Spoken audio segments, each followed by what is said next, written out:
Thank you so much for staying with us on KBC Channel 1. In case you're just joining us, this is News Check.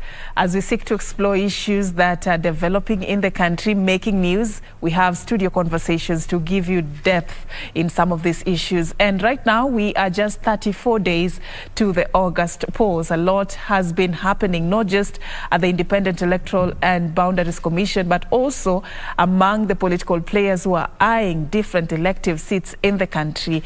And of course, we just saw the 4 presidential candidates. Now we have 4 manifestos officially on the table for Kenyans to scrutinize and understand what these presidential candidates have in store for Kenyans. That is going to be forming part and parcel of our conversation this morning. I'm going to be having a sit down with Bernard Wakoli. He is a political analyst. Thank you, Bernard, for creating time for us. Thank you very much, Serfine, for having me.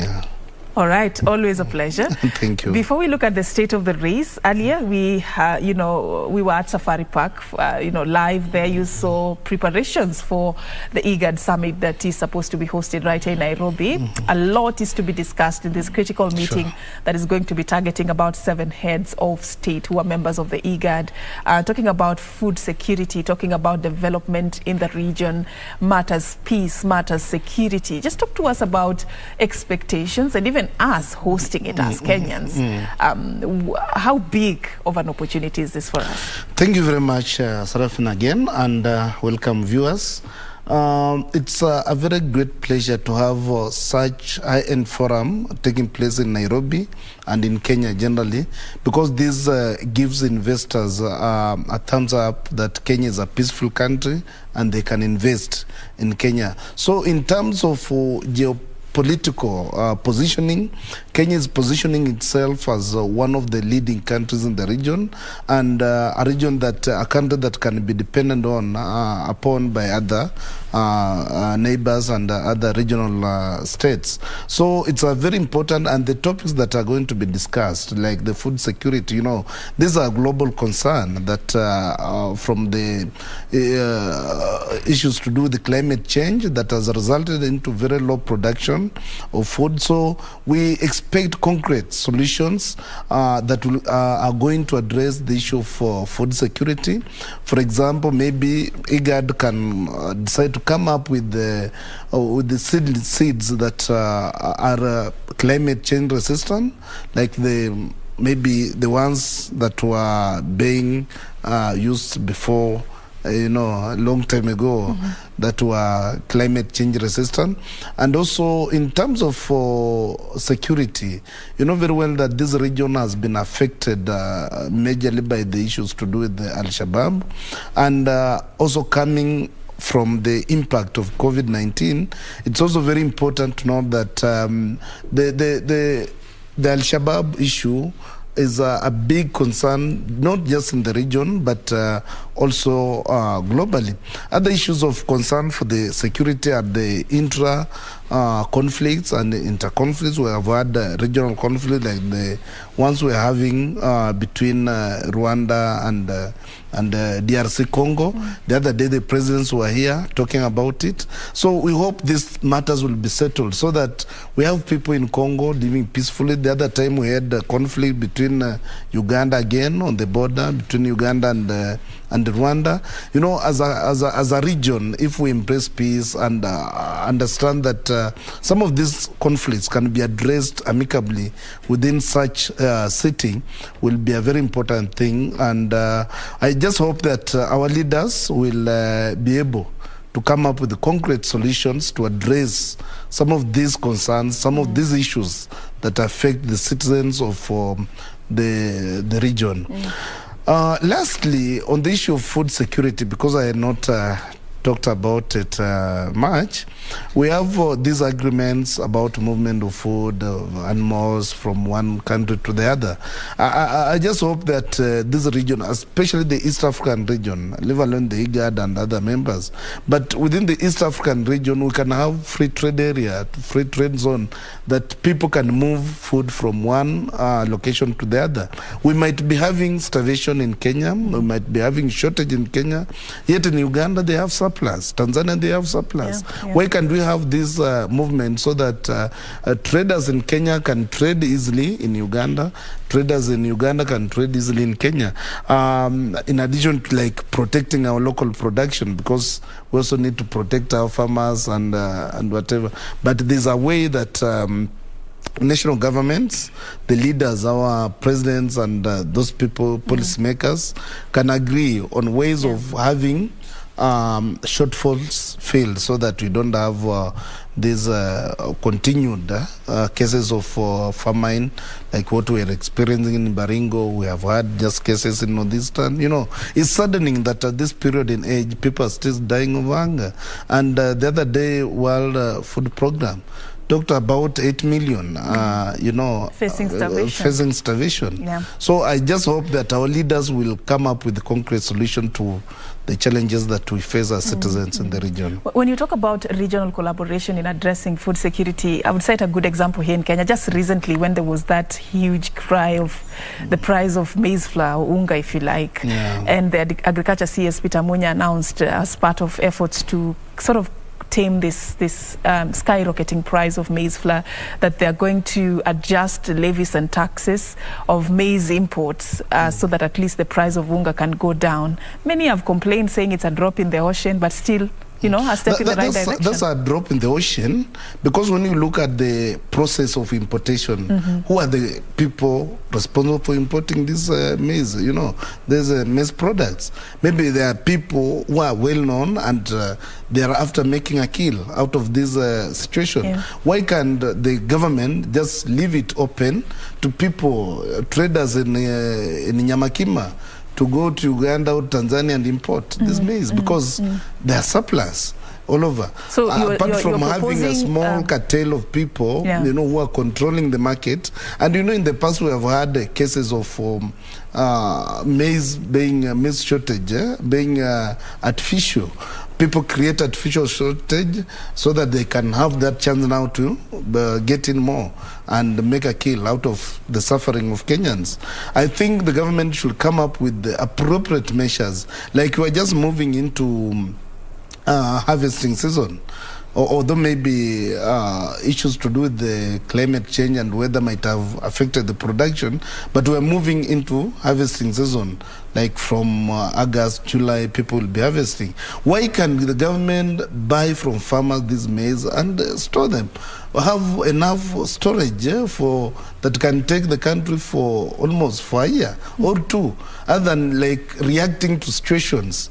Every time Kenyans are dying, every year people are dying. This is not the first time. We have had these cases since when the deputy president was the agriculture minister in the Kibaki era. You remember there was serious shortage. Cartels came up, imported maize. That maize was found to have some chemicals. You know, up to now, some people died after consuming it. Why can't we have a plan, a strategic plan that is sustainable? That is sustainable, rather than reacting to situations every year. All right.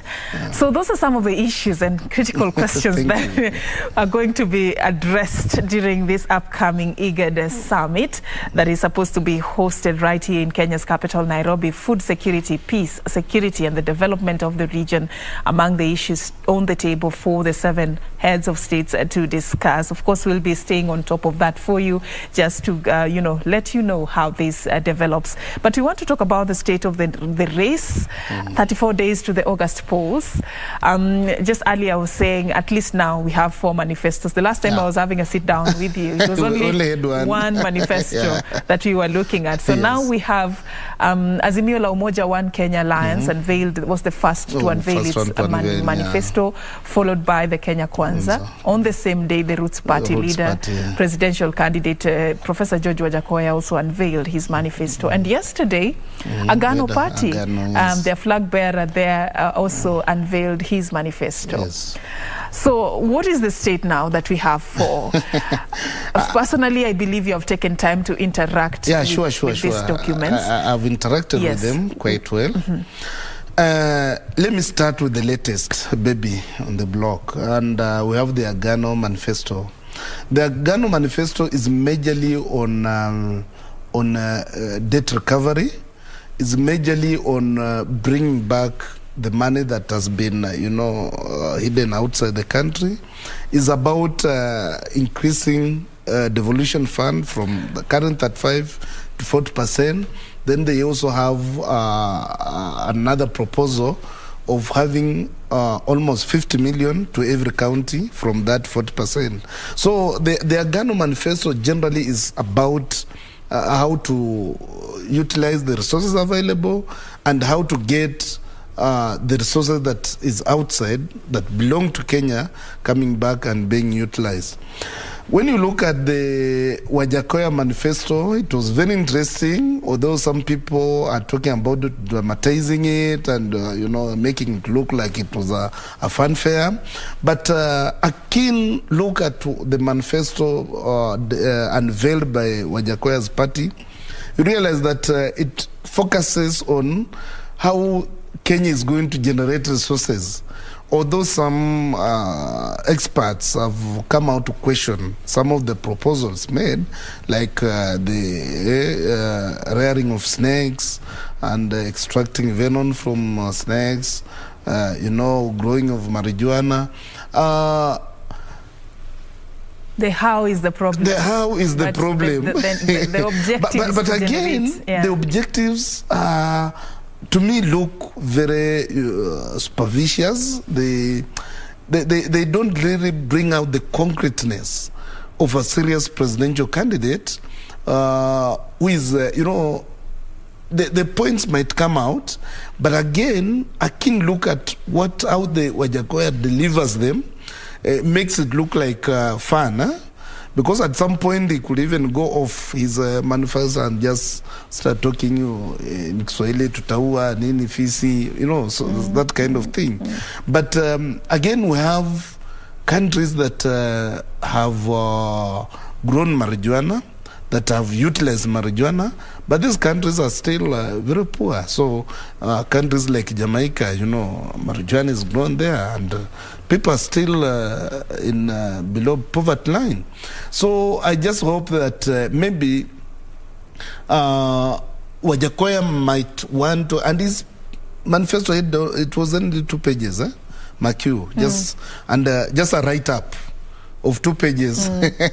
So you can analyze it beyond the 2 write-up. It's a very short document. So I just hope that Wajakoya, moving forward, that he will come up with other measures, because his delivery is all about how these resources are going to be generated. So, and he's throwing figures, huge figures. We are talking about trillions. We are talking about billions, in annual income, in annual revenue. But are these figures really tangible from the 3 items or 4 items is talking about? But looking at the time this came, right now we're having a huge problem of a huge population in this country who are living below poverty line. People are struggling to feed their families. People don't have jobs. People cannot afford unga.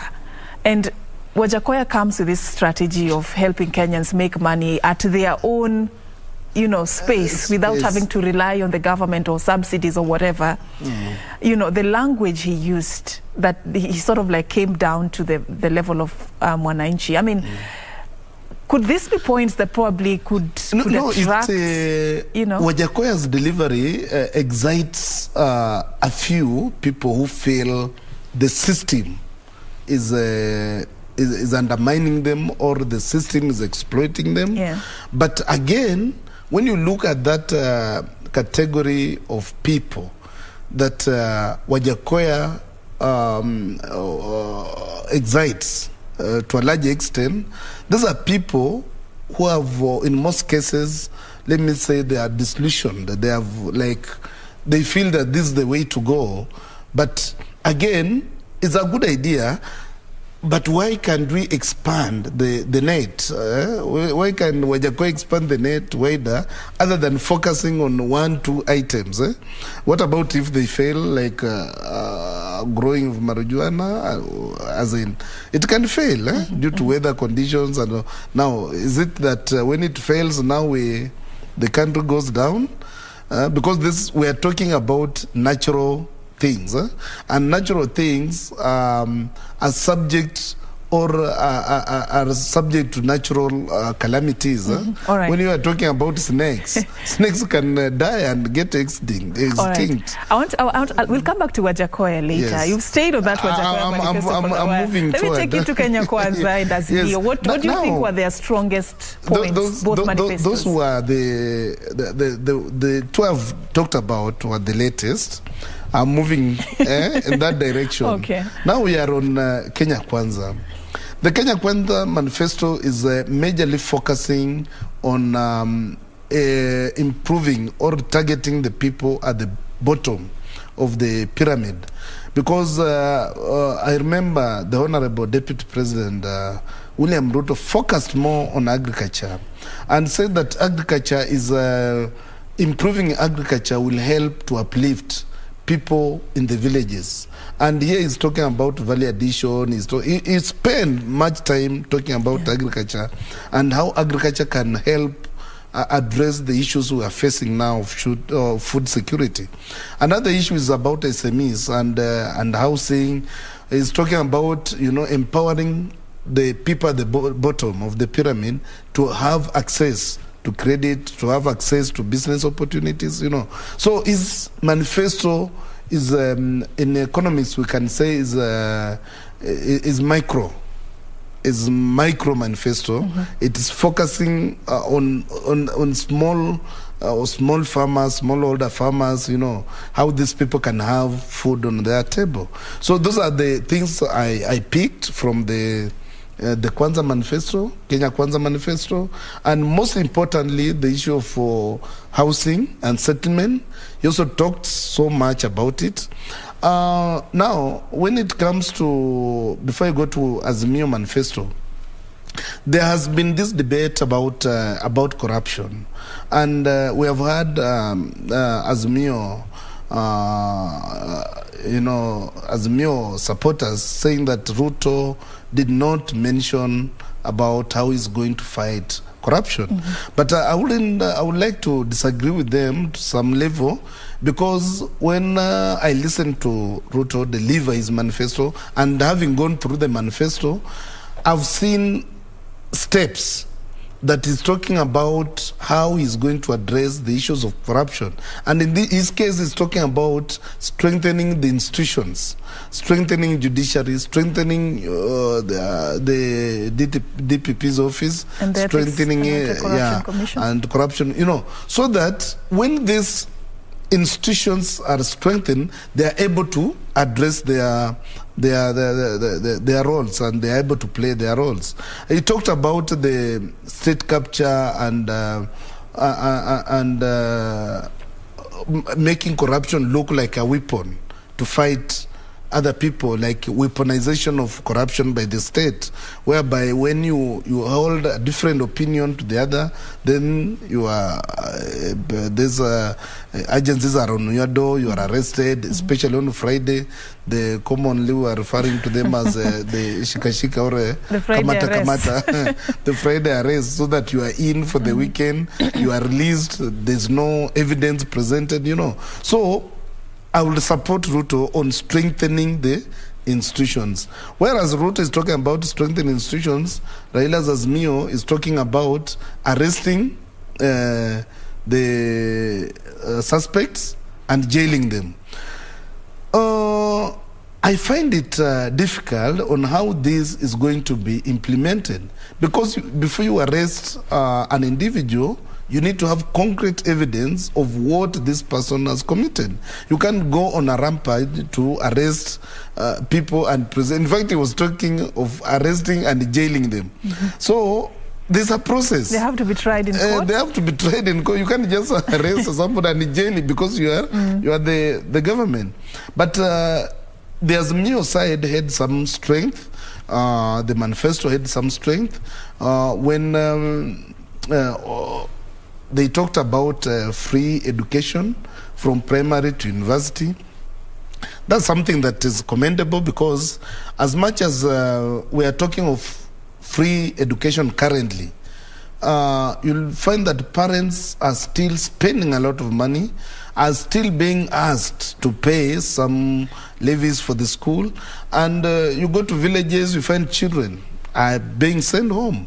So in addition to him talking about free education, we should also now expand the debate. Maybe that one will come at a policy level of having institutions like schools being improved in terms of infrastructure. Because you go to some schools, yes, there's free education, but children are learning under a tree. Children don't have the facilities. The other day I was reading about the government, the issue for laptops. And so far, I got some findings that the government has already distributed in excess of 1.5 million laptops to primary schools, children. But how are these laptops being utilized? In some areas you go, there's no power, there's no infrastructure, there's no nothing. So do you want those children to compete at the same level with the children who have the laptops in, settings that are good for them? So Bernard, having gone through these 4 manifestos, which you've taken us through so well, the key highlights, of course, these are big documents. Some of them are huge. You cannot complete them in one sitting. There has been concern raised about the how side of implementing some of these promises that the politicians cited in their manifestos. For example, the free education from primary to university. Right now, and for a very long time, we have struggled with implementing the free primary education just to achieve quality and affordability, both in one sentence, has been quite a struggle for the country. Sort of like making it free compromise the quality of education. Now, taking that all the way to university or tertiary level, I mean, how costly is it going to be for the country? Who is going to pay for this free education? Okay, Serfine, some of these things we read in manifestos are barely promises.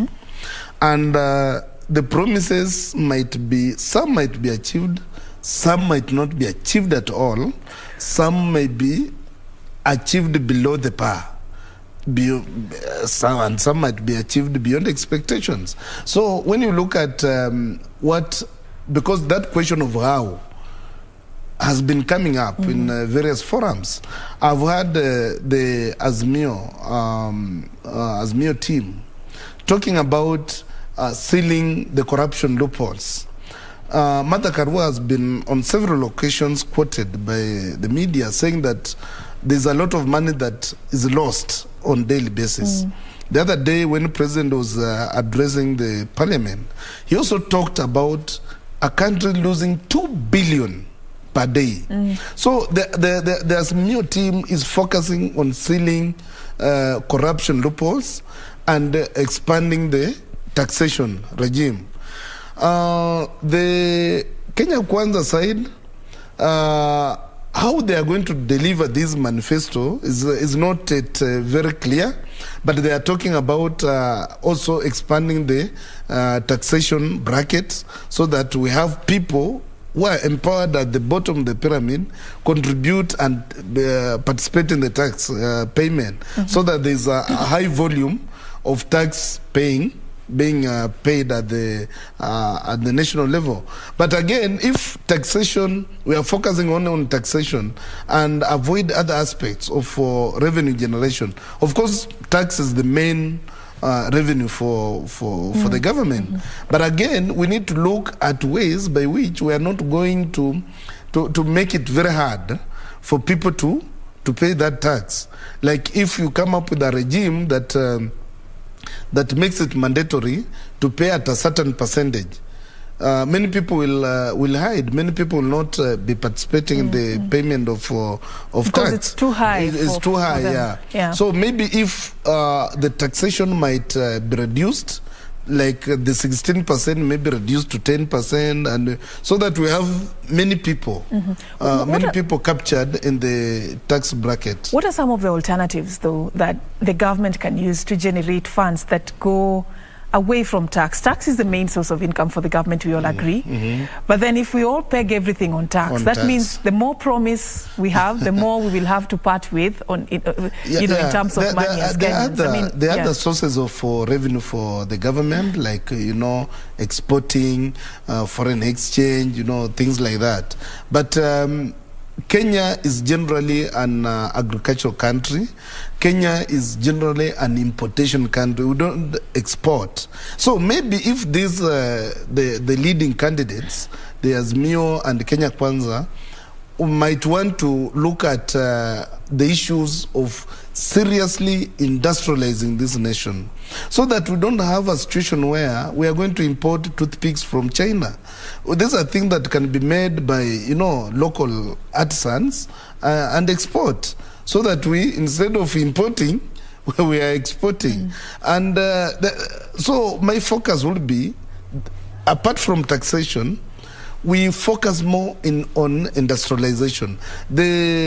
As Mia has talked about, one county, one product, that is going to have industries in each and every counties, so that these counties produce one product that is sold either to the other county or is sold across, which is a brilliant idea. But again, the issue is we have so many industries that have collapsed. Go to Western region, we have Mias Sugar, we have Wabuye, we have...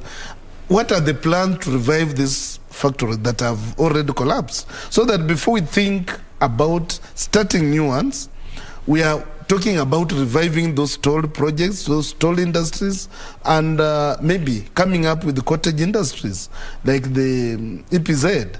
If we have cottage industries in each and every county, then we'll have more people generating income, and that income will add to the national revenue collection. So the basic of all these is industrialize. All right. Yeah. I'll connect that with the other, elephant in the room, the issue of jobs, empowerment of women, empowerment of the youth, something that the presidential candidate spoke so passionately about. If you look at how this is captured in the 4 manifestos, who convinces you more on how they're going to address supporting, the young people to get a source of livelihood, and even just vulnerable families to get a source of livelihood? So in terms of convincing, Wajakoya convinces me more on how to generate revenue and empowering those youth. Because it's telling them, plant this, do this, you'll get money. That's quick money. But the two sides, Azimio and Kenya Kwanza, all of them are passionate. Both of them are passionate about empowering young people, about creating opportunities for the youth, and doing everything possible that the youth are able to generate income. We have on the Azimio side, we have the Baba Care that comes with a stipend of 6,000 per month for a certain household, in addition to industrialization, creating opportunities, employment opportunities. On the other side of the coin, the Kenya Kwanza side, they are talking about giving, enabling access to credit. The Hustler Fund. The Hustler Fund is talking about, was it 5 billion? 50 billion. 50 billion to young people and women, so that they can generate revenue. So all these are handouts. Because if I give you money to start business, not everybody is a business-oriented person. Not everybody can start and grow business.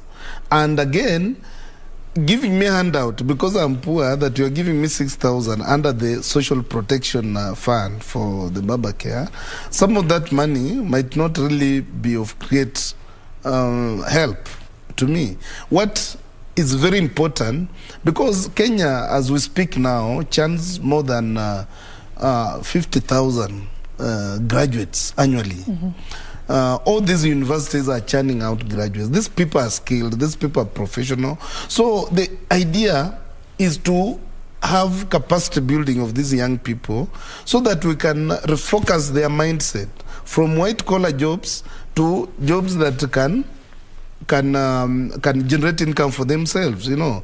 Because when you are going to school, like us, when you are going to school, you are told, soma ukue mwandishi wa habari kama fulani, soma ukue wakili kama fulani. You know, you are being told to look up to somebody who is maybe in the village, or your parents are watching on TV that this person looks good, you want to be like that person.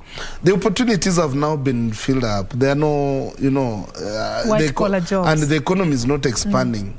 So if CBC is actually going to be, to be actualized, then is a way to go, so that the young people that we churn out, that we graduate every year, are able to have hands-on skills, are able to participate in creative arts, are able to participate in other opportunities that come with the learned skills. So that's how I look at it. So in addition to Kenya Kwanza giving the Hustler Fund 50 billion, why can't we start by building the capacity of these young people so that they are able to use their skills before even giving them the money? The same way to Azimio, because we have a bulge of disillusioned young people. And you go to every village, Serfine, every village, you will get graduates. Now in Kenya is one of the most learned countries, because young people in Kenya are learned. And if these young people are not given opportunity, are not given a chance to generate, to live a presentable life, they will look for their own ways. And that's why you have very professional robbers, you have people hacking banks, stealing money, you know, profession. They use those skills. People have trained in IT, and they're able to access some of these and collapse these IT platforms, swindle money, and you know, that kind of things. So as much as these manifestos are talking about addressing the issues affecting youth, employment, and so on, let us also focus on how these young people can live decent lifestyle in terms of using and exploiting on their talents. But do we have the space for them to do that? There's also, as you answer that, also look at something that both manifestos for Kenya Kwanza and Azimio are proposing. For Kenya Kwanza, they're proposing, is it a one-year paid internship for graduates? And, you know, sort of an incentive for companies that are going to consider accommodating interns. And Azimio La Umoja One Kenya also talks about creating innovation hubs and business hubs, youth centers across different regions, just to prepare the youth for the future of work, the work environment, the job market out there. That's what I was talking about. And just to add on the Kenya Kwanza aspect, they also talked about having internet subsidized connection and free to access, so that young people can be able to work even at home and work online. But that was also promised in the Jubilee Manifesto. 2013 it was there, 2017 it was there. But that is exactly the point. Is there anything new in this manifesto that you would cite that wasn't there? No. There's nothing new. And from the start, I told you, when you compare these two manifestos, you realize that there's a lot of similarities. The problem is the wording. The other one is so detailed to every word. The other one is summarized. But they are talking, and the language they speak the same things. Whereas Ruto is talking about having free internet and innovate, to encourage innovation among young people. Raila's side is talking about creation of innovation hubs.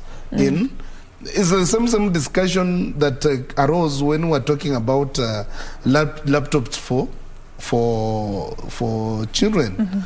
There was this argument that instead of giving children laptops, why can't we set up computer labs in every school so that children can access that lab and operate? It's the same language, because Ruto is saying we have free internet, then Riley is saying, instead of having that free internet and let's create innovation hubs that will expand not only the use of internet, but these hubs are also going to create other avenues for young people to use their talents. So it's almost the same. And I just hope that maybe this time in time, leaders should not take Kenyans for granted. That you are talking about these huge, very appetizing scenarios, then after election, you disappear, you don't talk about it again. You know, there are so many things that were promised by the Jubilee government when it was starting in 2013, so much. And Kenyans had that hope that at least this is a digital regime, this is a digital government that's going to improve the lives of young people. All right. But what happened? Everything collapsed. There are no stadiums. There's, the Big Four came. But there are certain things you can spot that the Jubilee government has done. That infrastructure, it did good. I mean, you can't just wish it all away. No. In terms of infrastructure, they did a wonderful job. At least if you take a photo of expressway and send somewhere, they will say this is a first-class country. But again, things that affect the common man, things that me and you relate on our daily basis. We need food, we need clothing, we need, those basic needs are the ones that people or the government should focus on to ensure that Kenyans, instead of this big infrastructure, Kenyans are living decently. Kenyans are able to access basic needs. Kenyans are able to meet their daily needs. All right. Yeah. I want us to wrap this up. Of course, we cannot analyze all the 4 manifestos in 1 hour. But, as we close this conversation, this 100 days promise really quite cut across for both Azimio la Umoja, One Kenya. I'm not quite sure about Wajakoya, but I think he's the only candidate I didn't hear who categorically said that he's going to do 1, 2, 3 within 100 days. Even yesterday, the Agano Party presidential flag bearer, I didn't hear him quite cite that in 100 days I'll do this. This magic of 100 days. 100 For instance, days. I think all of them have passing the 2/3 gender rule within 1 year for Kenya Kwanza, employing teachers, 116,000 teachers within 2 years. Raila Odinga promising to employ all trained teachers within 100 days. Yeah. I mean, is it even possible? I'll start with the Agano. They also had 100 days. They said they have started writing to countries where the offshore countries where money is stuffed in offshore accounts, and within 100 days they will bring all that money. Wajakoya said within 100 days is going to hang all corrupt individuals and have suspend the constitution. And there were 3-4 items that he mentioned. So 100 days is 3 months. 3 months. These are things we have been struggling with as a country for years. Then you look at all the promises to be implemented within 100 days. When I was here last time talking about the Azimio manifesto, I really questioned the promises that are being made for 100 days. Most of these promises actually are unachievable, because within 100 days we are still talking about petitions, if they will be there. Within 100 days we are talking about appointment of CSS, approval by the parliament, for the appointments. Within 100 days we are talking about settling. A new government comes in, so you are settling to see where do you get revenue, where do you spend this money to, how do you do this. 100 days, all these things are just flowers. We had 100 days of NAC government. When Kibaki just came into power, they talked about 100 days delivery of free education, which took almost a year. So what I might say, Serfine, is about maybe progression. Not really limit ourselves to the 100 days, but maybe they will do these things in progression so that it's work in progress. But we hope they will be achieved at the end of the day. End like of the 2/3 gender rule since 2010. Since the promulgation of the new constitution, we're still talking about how will it happen within a year? So that's something we have. That's why I'm saying the promises look good. The Kenya Kwanza plan, Ruto talks about the plan, Raila talks about the agenda. Both the plan and the agenda look good. The issue is how they are going to be implemented. And they are both talking about very nice things. They are talking about things that are aimed at improving the living conditions of Kenyans. How I hope that even within the 100 days, the promises are not going to close at the end of the 100 days. Let us see those promises maybe having work in progress. At the end of the day, they should be actualized. All right. Thank you so much, Bernard, for creating time for us. Bernard Wakoli is a political analyst. We appreciate your insights on these manifestos. Of course, this is what we'll continue to do as we help Kenyans to be on the road to making the right decision on the 9th of August, 2022. You have 4 manifestos to interact with. I hope, if you haven't, you will create time to go through them, because that is the only thing that you will use to hold whoever is going to be elected on that day accountable. That is the promise they have given you as a Kenyan in what they plan to fulfill for you. So you will have nothing against them if you do not know what they placed on the table for you to choose. And that's how we wrap it up as we pave way for the Swahili version of the program. Tamrini and Kurunzi Mashinani, Zainab Said will be taking you through that. Do stand by for that and much more from us. Serfine Achieng, thank you for creating time once again. Have a good afternoon and enjoy the rest of your viewing.